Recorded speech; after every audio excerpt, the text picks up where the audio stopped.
3 দিনের রাষ্ট্রীয় সফর শেষে মালয়েশিয়া থেকে দেশে ফিরেছেন প্রধান উপদেষ্টা প্রফেসর মোহাম্মদ ইউনূস। প্রধান উপদেষ্টার প্রেস উইং থেকে এ তথ্য জানানো হয়েছে।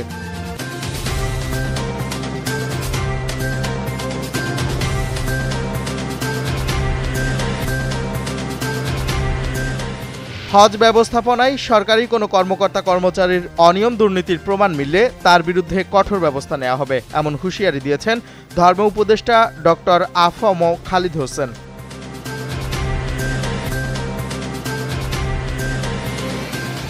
সিলেটে পাথর লুটের ঘটনা তদন্ত করে দায়ীদের বিরুদ্ধে ব্যবস্থা নিতে হাইকোর্টে রিট দায়ের করা হয়েছে। রিটকারী সুপ্রিম কোর্টের আইনজীবী মীর AKM নুরুন নবী এ তথ্য জানান।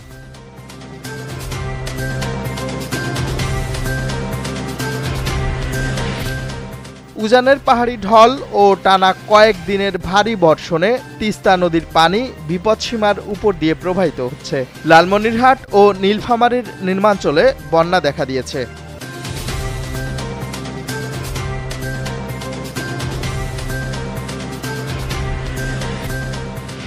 ইউক্রেন যুদ্ধ বন্ধে পুতিন রাজি না হলে তাকে অত্যন্ত গুরুতর পরিণতি ভোগ করতে হবে, এমন হুঁশিয়ারি দিয়েছেন মার্কিন প্রেসিডেন্ট ডোনাল্ড ট্রাম্প। এক প্রতিবেদনে এই তথ্য জানিয়েছে বার্তা সংস্থা আনাদোলু।